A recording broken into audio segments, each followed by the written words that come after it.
Hello student, नमस्कार। Envira online school पर मैं राकेश चौहान आपका एक बार फिर से स्वागत करता हूं। और आज मैं आपके लिए लेके आया हूं क्लास 10th का यूनिट नंबर है हमारा 7। इससे पहले हमने यूनिट 6 को पढ़ा था, रासायनिक अभिक्रिया तथा उत्प्रेरक। उसको हमने बहुत ही डिटेल से पढ़ा था और आज स्टार्ट करने जा रहे हैं अध्याय 7 परमाणु सिद्धांत। इसमें हम पढ़ेंगे मुख्य रूप से परमाणु सिद्धांत। अलग अलग वैज्ञानिक आएंगे, परमाणु के बारे में अलग अलग अपनी जानकारियां देंगे। 4 मुख्यतः सिद्धांत है और फिर बाद में पढ़ेंगे तत्वों का आवर्ती और उनमें भी अलग अलग वैज्ञानिक आएंगे और तत्वों का वर्गीकरण करेंगे। फिर उनके गुणधर्म पढ़ेंगे कि कौन से तत्वों को कौन से वर्ग में रखा जाता है, यानी बात की जाए तो आवर्त सारणी को पढ़ेंगे। इस चैप्टर को 2 भागों में बांटा गया है। एक भाग में हम पढ़ेंगे परमाणु सिद्धांत यानी एटॉमिक मॉडल, और दूसरी ओर पढ़ेंगे तत्वों में आवर्तिता, गुणों में आवर्तिता, आवर्त और वर्ग में। ये क्वेश्चन सीधा बनता है। बात करूं परमाणु सिद्धांत की तो सबसे पहले परमाणु का नाम आते ही एक वैज्ञानिक का नाम आता है जो हमारे भारतीय मूल के वैज्ञानिक थे। परमाणु का जिक्र करते ही सबसे पहले उनका नाम आता है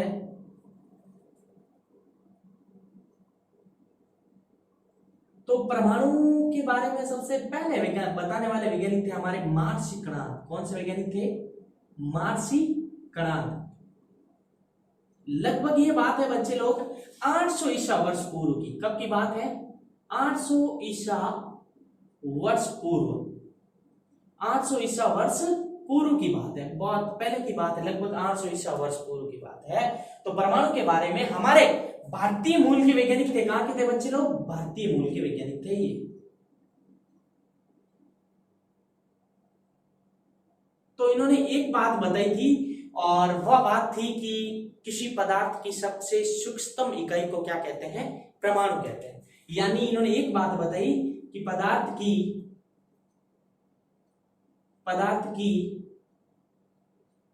सूक्ष्मतम इकाई क्या कहलाती है? इकाई क्या कहलाती है? परमाणु।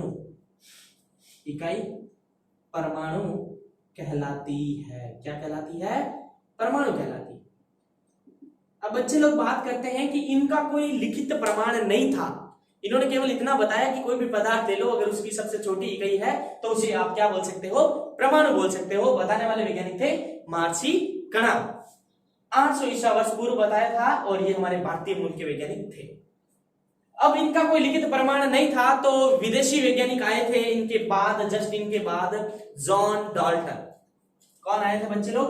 John Dalton. उससे पहले मैं आपको एक चीज बताना चाहूंगा।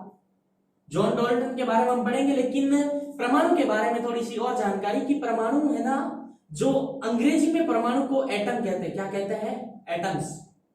तो ये शब्द किसने दिया? यानी अंग्रेजी में परमाणु को एटम्स कौन से वैज्ञानिक ने कहा? तो 2 वैज्ञानिक थे। एक थे डेमोक्रिट्स। कौन से वैज्ञानिक थे? डेमोक्रिट्स।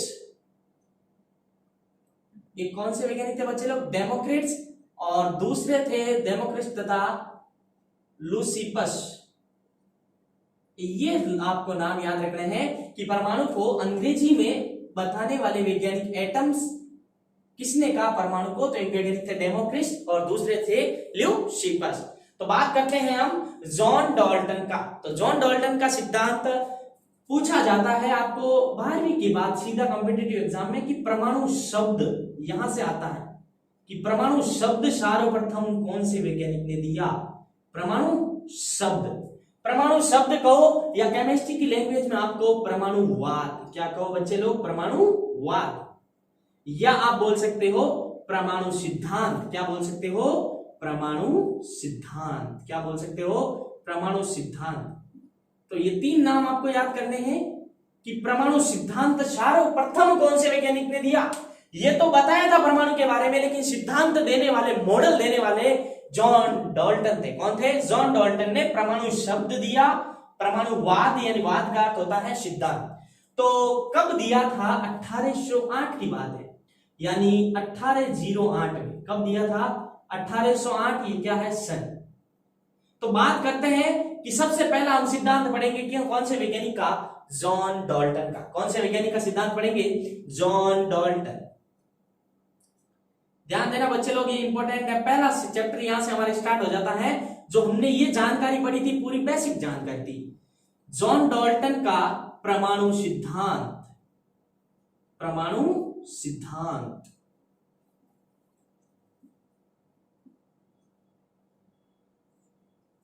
जॉन डाल्टन का परमाणु सिद्धांत कब दिया गया था बच्चे लोग? 1808 यानी 1808 में दिया गया था। कब दिया गया? 1808 में दिया गया था। कि अब इन्होंने क्या बताया था, इधर ध्यान देना। जॉन डाल्टन ने यह बताया था, जो बात महर्षि कणाद ने बताई, उन्हीं बात को लेके महर्षि कणाद ने यहां पे बताया कि पदार्थ की सूक्ष्मतम इकाई क्या कहलाती है? परमाणु कहलाती है। और उसी बात को प्रमाणिक के साथ यानी लिखित प्रमाण के साथ बताने वाले वैज्ञानिक थे जॉन डाल्टन। जॉन डाल्टन भाई साहब आए 1808 में और उन्होंने बताया कि ब्रह्मांड में प्रत्येक वस्तु जिसका सबसे छोटा भाग शंभु है, जितना शंभु छोटा भाग है, वह सबसे छोटा भाग क्या कहलाता है बच्चे लोग? परमाणु कहलाता है। क्या कहलाता है? परमाणु कहलाता है। यानी किसी भी पदार्थ का सबसे छोटा भाग अंतिम अवस्था में हो, वह क्या कहलाता है? परमाणु कहलाता है। तो सबसे छोटी इकाई क्या कहलाती है? परमाणु कहलाती है। सबसे छोटी इकाई का अर्थ ये हुआ, जैसे कि बच्चे लोग मेरे पास ये पेन है, तो इस पेन का जो सबसे छोटा टुकड़ा होगा वह क्या कहलाएगा? परमाणु कहलाएगा। यानी ब्रह्मांड में प्रत्येक वस्तु आप ले सकते हो, उस सब का छोटा टुकड़ा क्या कहलाएगा? परमाणु कहलाएगा। यानी आपको परमाणु पढ़ना क्यों आवश्यक है? यानी किसी भी पदार्थ की आप परमाणु के माध्यम से क्या जान सकते हो? संरचना को जान पाओगे।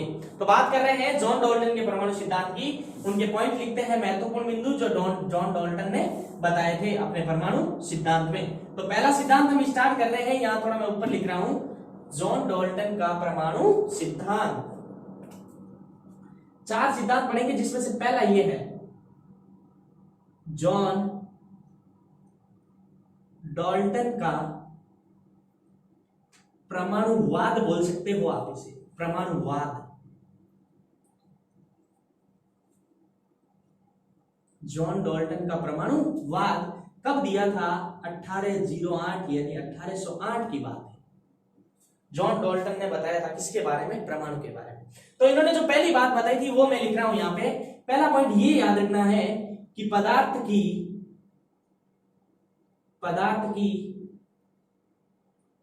सबसे छोटी इकाई, सबसे सूक्ष्मतम, पदार्थ की सबसे सूक्ष्मतम इकाई परमाणु कहलाती है, या कहलाता है, जो भी है। साइंस में ये गलतियां नहीं देखी जाती है। पदार्थ की सबसे छोटी इकाई या सबसे छोटा भाग बोल सकते हो, या सबसे छोटा अंग बोल सकते हो, वह क्या कहलाता है? परमाणु कहलाता है। जब सबसे छोटा अंग हो गया, तो दूसरा पॉइंट इन्होंने बताया कि यह एक अविभाज्य कण है। यह एक अविभाज्य कण है। अर्थात इनका विभाजन संभव नहीं है। अर्थात इनका विभाजन संभव नहीं है, यानी इनको आगे विभाजित आप नहीं कर सकते। क्यों नहीं कर सकते बच्चे लोग? जब आपको बोल दिया गया है, जैसे मैं बात करूं, जैसे आपको बोल दिया गया है ये पेन है, ये पेन है। अब the smallest part of this pen, यानी इस पेन का सबसे छोटा टुकड़ा ये है, और आपको बोल दिया गया है कि इससे आगे ये विभाजित होगा ही नहीं, यानी सबसे छोटी इकाई यही है। जब आपको बोल दिया कि अंतिम अवस्था यही है, तो क्या आप उसे आगे विभाजन कर पाओगे? यानी आप उसे बोल सकते हो कि यह एक यानी अविभाज्य कण है। बात करें, इनका विभाजन संभव नहीं है। तीसरा और महत्वपूर्ण बिंदु है, जॉन डाल्टन ने जो बताया था परमाणु का, ये इंपॉर्टेंट बिंदु है, परमाणु का स्वतंत्र अस्तित्व। परमाणु का स्वतंत्र अस्तित्व संभव नहीं है। परमाणु का स्वतंत्र अस्तित्व संभव नहीं है। क्या नहीं है? अर्थात अर्थात परमाणु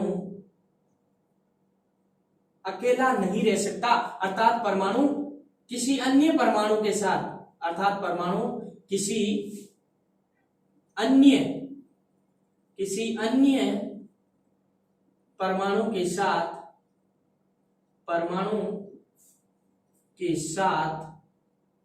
जुड़कर रहता है। क्या रहता है?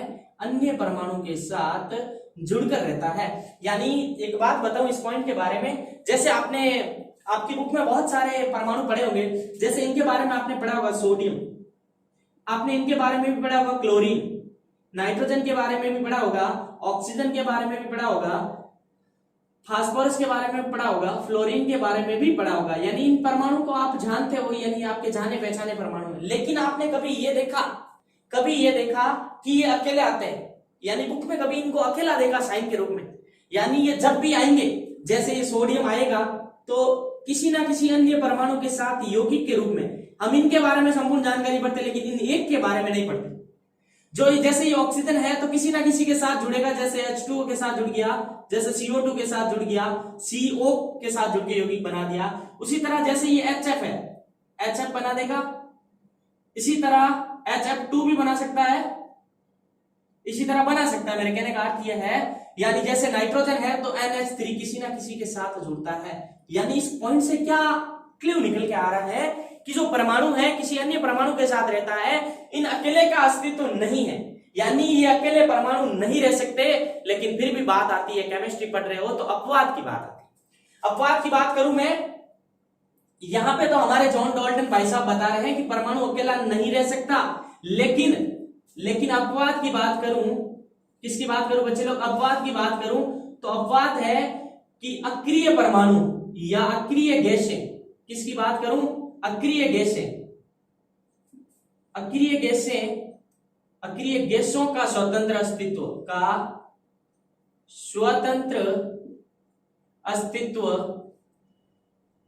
अस्तित्व संभव है। क्या है? संभव है। जो अक्रिय गैसें हैं उनका स्वतंत्र अस्तित्व संभव है। यानी ये पॉइंट कह रहा है जॉन डाल्टन के अनुसार कोई भी परमाणु स्वतंत्र नहीं रह सकता, लेकिन अक्रिय गैसों की बात करें तो वह स्वतंत्र रहती है। यानी ये एकल परमाणु के रूप में इनका अस्तित्व है। ये बात स्पष्ट आती है कि एकल परमाणु के रूप में इनका क्या है बच्चे लोग? अस्तित्व है। एकल परमाणु के रूप में अस्तित्व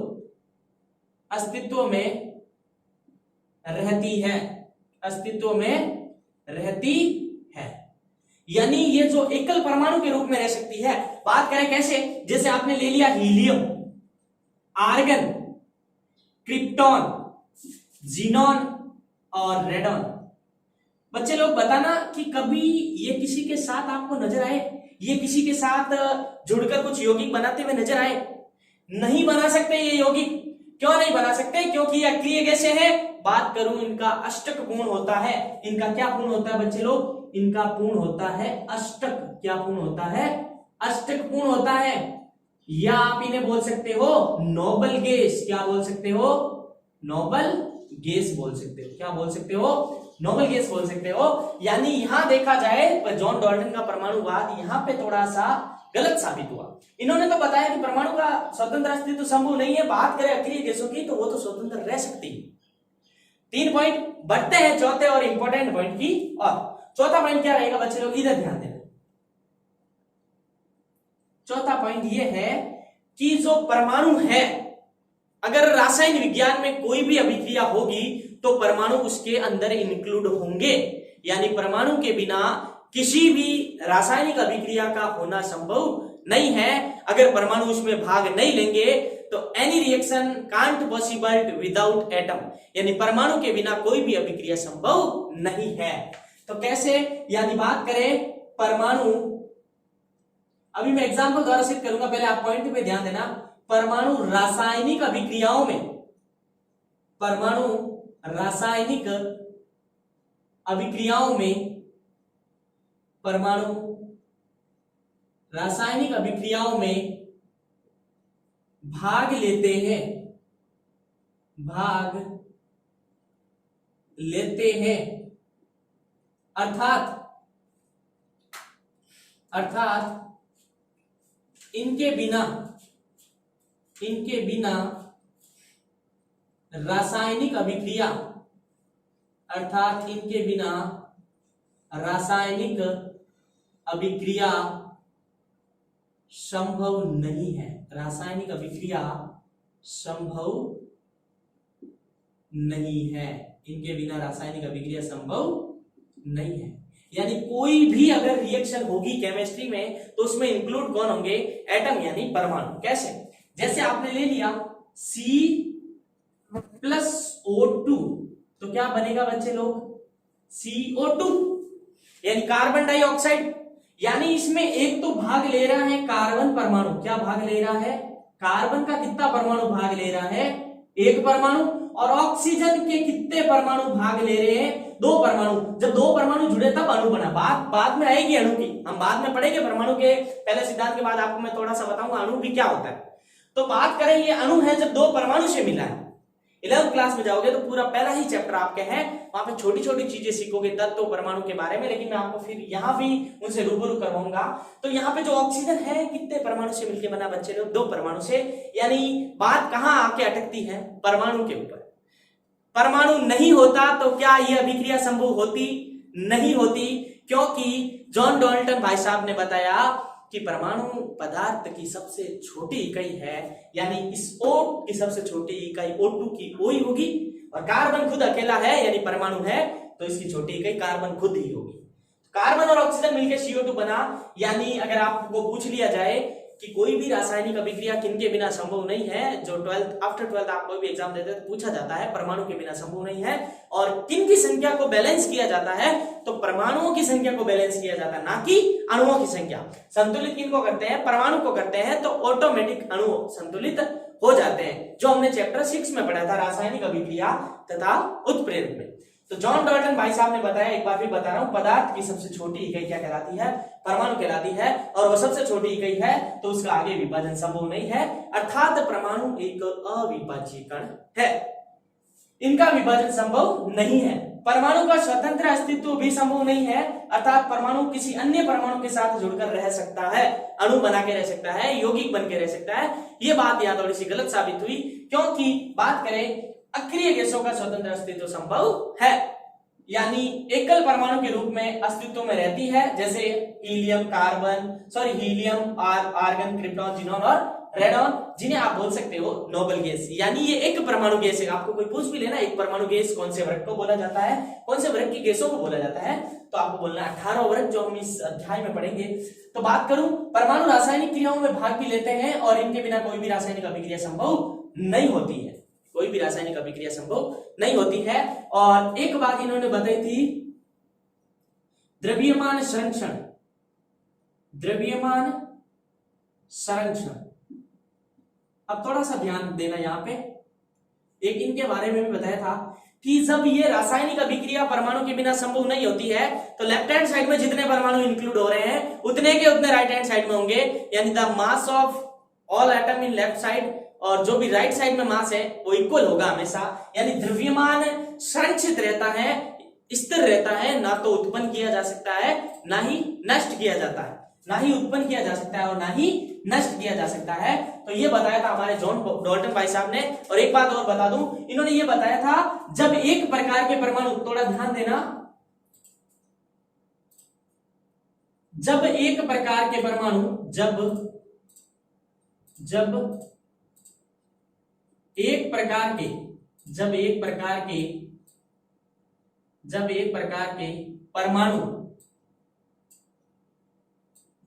प्रकार के परमाणु जुड़कर एक बात, अब जब 11th में जाओगे तो पूरा सीखोगे, एक ही प्रकार के परमाणु जुड़ते हैं तब निर्माण होता है तत्व का। एक ही प्रकार के जुड़ते हैं तो तत्व, आप उसे अणु बोल सकते हैं। एक ही प्रकार के परमाणु जुड़कर नए पदार्थ का निर्माण करते हैं, नए पदार्थ का, एक ही, ये जरूरी है ही, नए पदार्थ का निर्माण करते हैं, नए पदार्थ का निर्माण करते हैं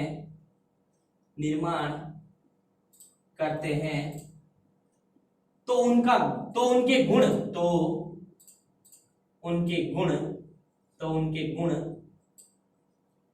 गुण समान रहते हैं। क्या रहते हैं? समान रहते हैं। उनके गुण क्या रहते हैं? समान रहते हैं। अगर बात कर लूं यहीं पे, जब भिन्न भिन्न प्रकार के तत्व या परमाणु जुड़कर जिसका भी निर्माण करेंगे तो उनके गुण क्या होंगे? अलग अलग होंगे। यानी आप यहां लिख सकते हो भिन्न भिन्न प्रकार के परमाणुओं के गुण क्या होंगे? भिन्न भिन्न के गुण क्या होंगे? भिन्न भिन्न होंगे। भिन्न भिन्न के गुण क्या होंगे? भिन्न भिन्न होंगे। तो ये सिद्धांत दिया था हमारे जॉन डाल्टन भाई साहब ने। इतनी महत्वपूर्ण बातें बताई थी, फिर भी कुछ कमी रह गई थी। तो इनके बाद आएंगे हमारे जे थॉमसन। इनमें जो भी कमियां हैं उनको दूर करने की कोशिश करेंगे जॉन डाल्टन। अगर वो भी सक्सेस नहीं होंगे तो फिर हमारे आएंगे रदरफोर्ड भाई साहब, फिर आखिर में आएंगे नील्स बोर। तो जॉन डाल्टन का परमाणु सिद्धांत, इसके महत्वपूर्ण बिंदु अगर एग्जाम में पूछ लिया जाए जॉन डाल्टन का परमाणु सिद्धांत समझाइए तो आपको ये चीजें समझानी। अब हम पढ़ेंगे परमाणु के साथ साथ अणु के बारे में संपूर्ण जानकारी। तो अब हम पढ़ेंगे अणु के बारे में जानकारी। अणु क्या होता है? अगर परमाणु के बारे में आपको समझ में आया है तो जब परमाणु जुड़ेंगे तभी तो क्या बनेगा बच्चे लोग? अणु बनेगा। लेकिन अणु में थोड़ा डिफरेंस है कि अणु यौगिक हो सकता है कि नहीं हो सकता है, वो हम डिफरेंस दूर करेंगे। लेकिन 11th क्लास में जाओगे तो पूरा डिटेल से पढ़ेंगे। लेकिन अब भी बता देता हूं आपको, थोड़ा वर्ड आ गया है अणु तो उसके बारे में जानकारी। बात कर रहे हैं हम मॉलिक्यूल की, अणु की। अणु क्या होता है? आप अगर परमाणु के बारे में जानते हो, जैसे मैं बात करूं, आपके पास कोई परमाणु है, एक परमाणु, और उसके साथ आपने एक परमाणु और ले लिया, एक और परमाणु ले लिया। जब परमाणु और परमाणु जुड़ जाएंगे तो आपको अणु प्राप्त हो सकता है बच्चे लोग। ये होने चाहिए समान प्रकार के होने चाहिए, समान प्रकार के। और जब अलग अलग प्रकार के जुड़ेंगे एक निश्चित अनुपात में तो बनेगा यौगिक का निर्माण। और यौगिक और तत्व अणु के पार्ट हो सकते हैं। जो अणु को आप डिवाइडेशन करते हो, आप अणु को डाल सकते हो यौगिक का भाग, यौगिक भी एक अणु का भाग हो सकता है, और एक तत्व भी अणु का भाग हो सकता है। अब इसमें और इसमें क्या डिफरेंस है, अगर ये समझोगे तो ये आसानी से आ जाएगा। हमने अभी तक यहाँ पे ये चीज पढ़ी है कि जब दो परमाणु मिले तो एक अणु बना।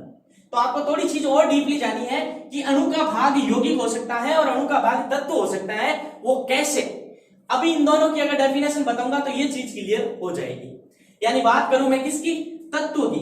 इंपॉर्टेंट है, तत्व किसे कहते हैं अगर कोई पूछ ले आपको तो 11th में जाओगे तो पहला टॉपिक यही है, पहला चैप्टर सामान्य परिचय रसायन विज्ञान का, यानी मूलभूत अवधारणाएं। अगर आप चैनल पर नए तो 11th के बारे में जानकारी लेना चाहते हो तत्वों का और यौगिक का पूरा डिटेल से, तो वहां जाके आप चैप्टर फर्स्ट को जरूर देखें। तो बात करता हूं मैं तत्व की।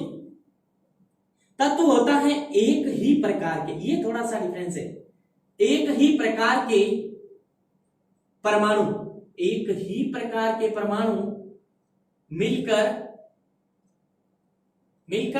या लिख सकते हो एक या अधिक एक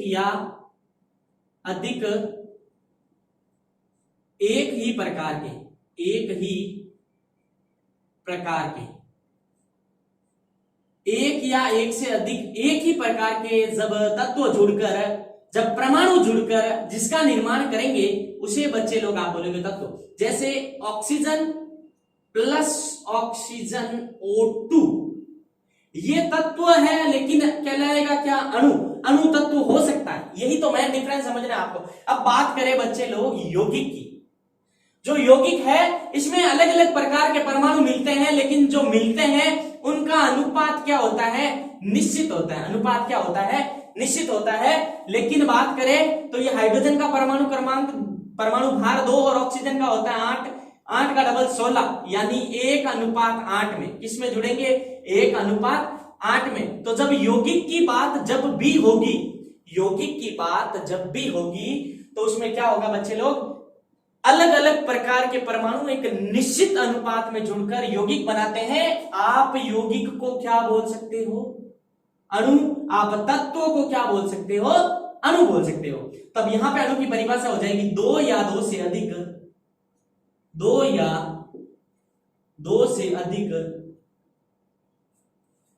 परमाणु, दो या दो से अधिक परमाणु जुड़कर एक